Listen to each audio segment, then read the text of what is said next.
Taub here with NextLevelGuitar.com. Hope all's going well, and I hope your guitar and musical journeys are going famously.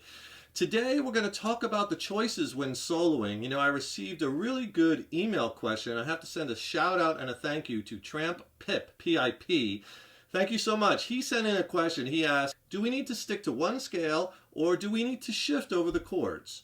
And it's a really good question, and you know, the answer really depends upon, you know, what you're trying to convey, what emotions you want to get across, what types of sounds you want to create, because it's really all about the sounds. And there's really not a right or a wrong answer. So this video is about the two choices that you have when soloing. I'm going to go over both of them. I'm going to teach you these concepts over a jam track so you can see musical application and you can see how both work. Because whether you do one or the other, it's totally up to you, and one's not necessarily better than the other. They're just different. You have all these wonderful choices on this instrument. And if you get a second, please subscribe to the channel. You know, subscribing to the channel, that really helps us to keep bringing the content, as well as then you'll be notified when we have new lessons posted. And please leave a comment below. Let us know how you like this lesson. Let us know what lessons you'd like to see coming up in the future. And if you like this video, please click the like button. Give it a thumbs up, share it, and thank you so much for your support. Now we're talking about there's two basic choices you have when you're soloing and improvising. Okay, and I'm going to break them down.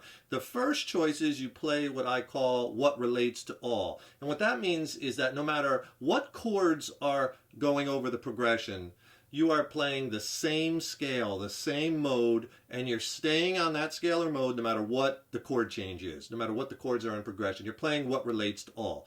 That's one way of doing it. The second way of doing it, or your second choice, is what I call treating each chord as a separate event. And what that means is that you're playing over the first chord, but then when the next chord comes up, you switch. And you maybe choose a different scale or a different mode, but something that relates to that second chord. So you kind of abandon some of the choices you were doing over the first chord, and you play what relates to the second chord. Next chord comes up, again, you could switch again. And you're treating each chord separately, what relates to that specific chord. So those are basically your two choices. Again, one is not better than the other. They're just different. And they're not mutually exclusive. You can play what relates to all for a while, and then you can, you know, switch and play, treat each chord as a separate event. All right, they're going to give you different sounds. The playing or treating each chord over a separate event tends to give you a little bit more of a sophisticated sound, and you might find that desirable. How do we apply this and make music and create music? Well, the first thing you have to do is determine the key that you're in. That's pretty important, but that's just the first step. The biggest step is you have to know the chords that you're playing over, right? If you're familiar with my lessons, I say that all the time. It's the chords that give you the complete roadmap to what you can use solo and improvisation-wise. Especially if you're treating each chord as a separate event, right? You got to know the chords in order to do that. As well as what relates to all, you still need to know the chords to know completely what relates to the chords as far as all your options. So it's the chords that give you the full roadmap. So you know the key we're in, you know the chords. Okay, let's use an example. In the intro, you heard me playing over a 2-chord progression. Those chords were E minor to B minor. We were in the key of E minor, and it was a simple jam. And this is really important when you're first starting this, like treating each chord as a separate event and experimenting, because you want slow-moving chords, a couple of measures on each chord, like in this jam, right? You want the chords to be not very complex, just simple basic chords, because the more intervals in the chords, the more it kind of limits your soloing options. So you want simple chords, just a couple of them, right? If you have 10 chords in the progression, right, you're going to be really fighting it at first. Just keep it really simple and basic at first, like this jam track. 2 chords, E minor to B minor, slow moving chords, lots of time on each chord. And if you need some suggestions how to effectively use jam tracks, I did a video where I dived really deep into that subject of effective use of jam tracks. So I'll put that video in the cards. Be sure to check that out too. It's a really cool lesson. So you know the key, you know the chords. The next step is you have to know what options are available to you, right? When you're in minor key, let's first look at what relates to all. When you're in minor key, 95% of the time you could use minor pentatonic and blues over all the chords. Minor pentatonic and blues relates to all. We're in the key of E minor, so E minor pentatonic and blues scales over all the chords, or in this case both chords would be fine. That's one choice with what relates to all. And then also when you're in minor key, usually, again, 95% of the time you could use a mode over all the chords. And it's usually either the Aeolian mode or the Dorian mode when you're in minor key. How you know which one to use, you have to look at the 4 chord, in this instance There is no fourth chord. So that immediately tells us we could use E natural minor, or E Aeolian mode works over both chords. That relates to all. So two choices right off the top for relating to all is you could just stick with E minor pentatonic and blues, and then you could also use E natural minor, E Aeolian, and play both of them over both chords and you know, come up with some licks and see how that sounds. Now in that intro jam, what I was doing is I was moving over each chord. I was changing, right, the scale or the mode over each chord, and I was also targeting notes and landing on certain notes of certain chords, of the chords when they changed, and that's treating each chord as a separate event, right?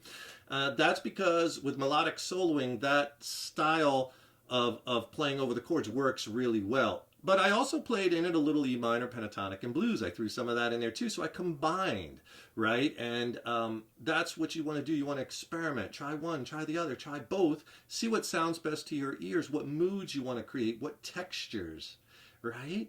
And it's just great when you kind of see all these different options to choose from instead of just saying, well, I'm an E minor, I'm just going to play E minor pentatonic and blues, right? No, I'm going to examine the chords. I'm going to find out what relates to all. I'm going to think about what treating each as a separate event. So before I get into the playing aspect, let's just go over treating each chord as a separate event real quick. Okay, so we have an E minor chord and a B minor chord. So on that E minor chord, I would play things that relates to that E minor chord, E minor pentatonic and blues. E natural minor, E Aeolian. E Dorian also works over minor chords, if just over that chord, not over the B minor chord, just over the E minor, treating each as a separate event, right? But then when it switches to B minor, I abandoned all that E minor stuff, put it to the side, and I chose what relates to the B minor chord, and I used B natural minor, B Aeolian mode. I could have also played B minor pentatonic and blues, B Dorian, because that relates just to that chord. I used a B minor 7th arpeggio, I believe. I'll show you that in a minute too. And then when it changed back, I shifted again back to E minor.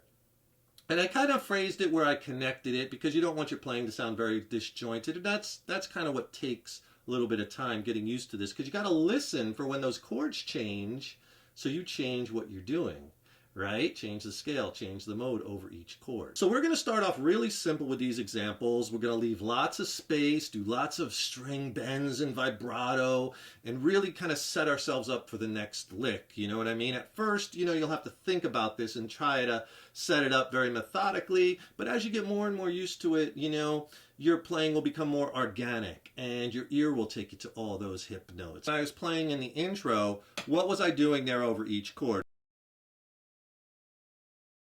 E natural minor scale, this is on the A string root. Start on that E note. This is movable, 7th fret A string. That scale.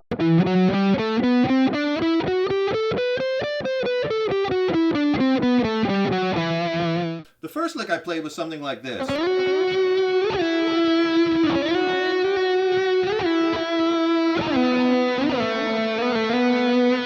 Okay, so what I did there was, at first, I was playing an E natural minor. I was using this E natural minor scale, which I showed you before. I was landing on that E note. But then I listened, the chord changed to B minor. And when it changed, I changed to that B natural minor. So I said that natural minor scale is movable. Well, we're moving it to B minor, so just find your B note on the A string. Here it is at the 2nd fret. And you play that same shape.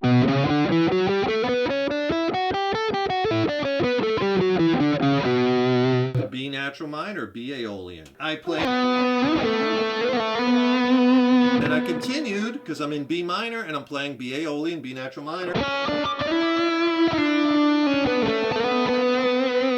Landed and ended on the B note. A lot of vibrato, lots of space. And like I mentioned earlier, having, you know, musical application for these concepts and practicing them over jam tracks is so essential, right? And if you want the jam track that I'm using in this lesson, I'll tell you what, I'll send you this jam track and 5 more, my jam track coach.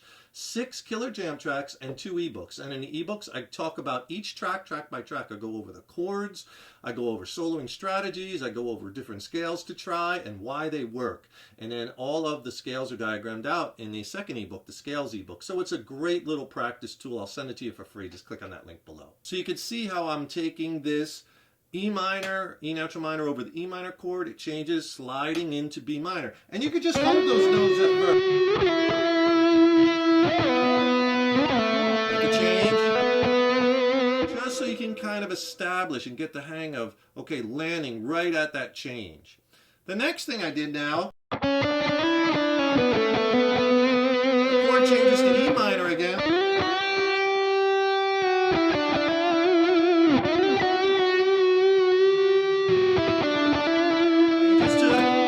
See, it changed to B minor right there. I landed on a B note again. But what I did there was I went back to E natural minor scale. Lots of bends, half-step bends for this type of jam are so nice. Lots of vibrato, lots of space in your playing. I timed it so when the change came, I landed on my B note. Now, I'm right in B natural minor or B minor pentatonic, right? The scales I showed you before. And here's B Aeolian off of the low E string root at the 7th fret B. But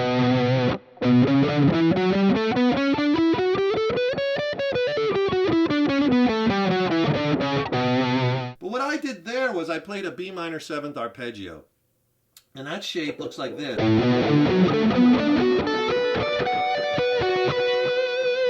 And the lick I played was I landed on the B, and then I wanted to get up to this B, so I connected it.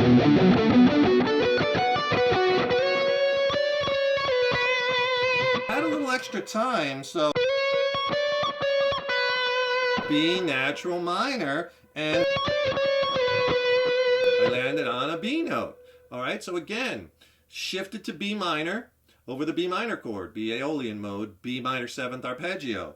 Now the chord changes to E minor, and this time I went to E minor pentatonic and blues just for something different, because using those 7-note diatonic scales are awesome, but then when you switch to minor pentatonic or vice versa and you're only using a 5-note scale, it sounds really cool. Or if you're using minor pentatonic a lot and then you switch to the 7-note scale, it's different because you get those half steps. So that switch is very nice and pleasing to the ear. E minor pentatonic and blues, your basic box shape, you know. You probably know this one off the 12th fret low E string root. Right,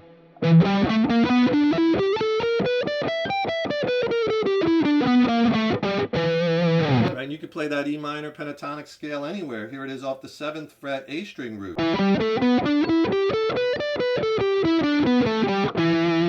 I think I played a lick.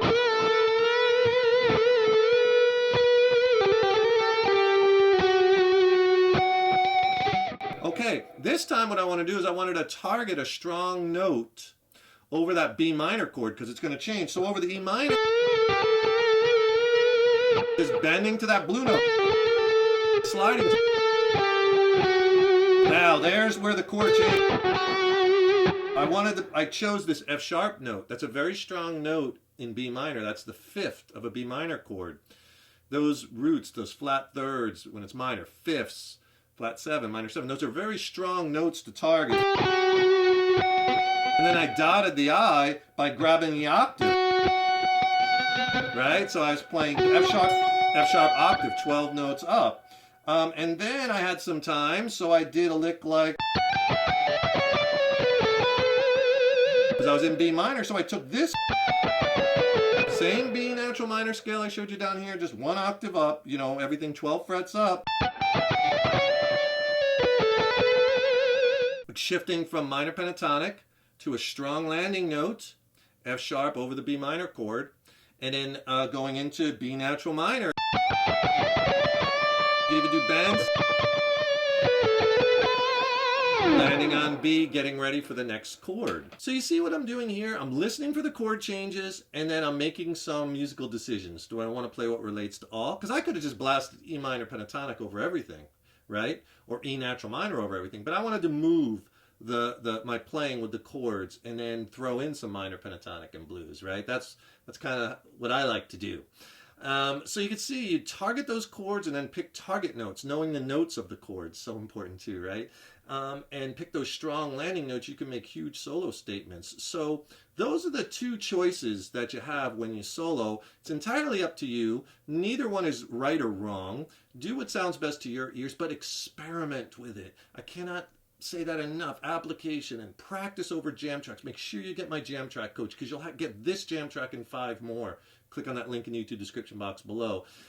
And just sitting there and putting on that track, getting lost in it, listening to those chords, man, I'll tell you, you will get this down. And study the relationship between chords and scales. That's so important, because you have choices. You might like the sound of Dorian better than natural minor, or maybe getting into harmonic minor, or some of the other different scales or modes. But studying that relationship between chords and scales and what sounds best to your ears is so important.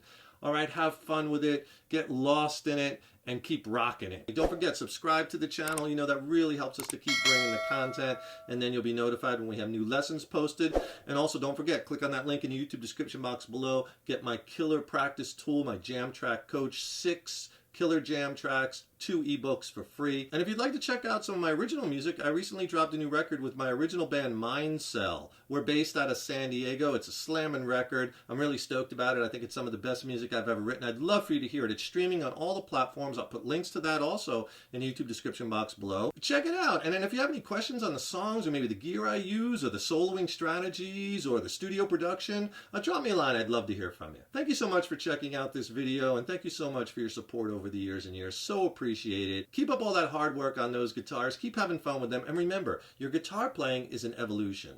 So enjoy the journey. Take care, Rock On. I'll see you in the next lesson.